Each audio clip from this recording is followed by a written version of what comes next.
పహల్గామ్ ఉగ్రదాడి అనంతరం భారత్ తీసుకునే నిర్ణయాలు పాక్కి కంటి మీద కునుకు లేకుండా చేస్తున్నాయి. దౌత్య దాడికి దిగిన భారత్ మరోవైపు యుద్ధానికి సన్నద్ధమవుతున్నట్లు సంకేతాలు ఇస్తుండటంతో పాక్కు వెన్నులో వణుకు పుడుతోంది. ఈ క్రమంలో భారత ప్రభుత్వం 2025 మే 7న దేశవ్యాప్తంగా 244 గుర్తించబడిన పౌరరక్షణ జిల్లాల్లో భారీ మాక్ డ్రిల్ నిర్వహించబోతోంది.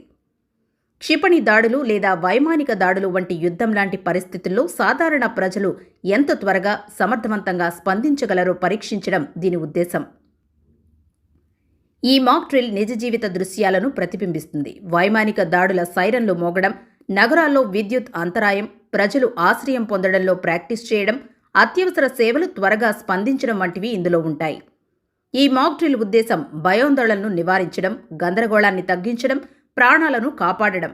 మే 7న జరగనున్న ఈ జాతీయ స్థాయి రిహార్సల్స్ కోసం హోం మంత్రిత్వ శాఖ అన్ని ఏర్పాట్లు కేంద్రపాలిత ప్రాంతాలకు మే 2, 2025న సూచనలు జారీ చేసింది. స్థానిక పరిపాలన, సివిల్ డిఫెన్స్ వార్డెన్లు, హోంగార్డులు, national cadet corps, national service scheme, Nehru Yuva Kendra సంఘటన్, పాఠశాల, కళాశాల విద్యార్థులు ఈ మాక్ డ్రిల్లో పాల్గొంటారు.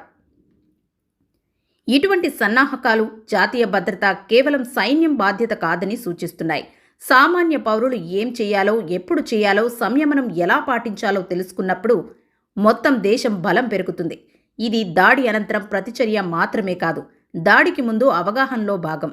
సున్నితమైన ప్రాంతాలు, సంస్థల్లో సైరన్లు పరీక్షిస్తారు. తద్వారా దాడి జరిగినప్పుడు సాధారణ ప్రజలను అప్రమత్తం చేయవచ్చు.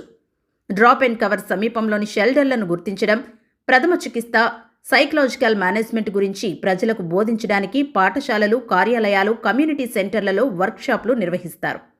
ఒకవేళ రాత్రిపూట వైమానిక దాడి జరిగితే నగరాన్ని శత్రువుల దృష్టి నుంచి దాచగలిగేలా విద్యుత్ అకస్మాత్తుగా ఆపివేయబడుతుంది. ఈ సాంకేతికత చివరిసారిగా 1971 బంగ్లాదేశ్ విముక్తి యుద్ధంలో ఉపయోగించబడింది. ఉపగ్రహ లేదా వైమానిక నిఘాను నివారించడానికి సైనిక స్థావరాలు, కమ్యూనికేషన్ టవర్లు, విద్యుత్ ప్లాంట్లు వంటి వ్యూహాత్మక భవనాలకు మాస్క్ వేస్తారు. వాస్తవ పరిస్థితుల్లో తలెత్తే అడ్డంకులను గుర్తించగలిగేలా అధిక ప్రమాదకర ప్రాంతాల నుంచి సురక్షిత ప్రాంతాలకు తరలింపు నిర్వహిస్తారు.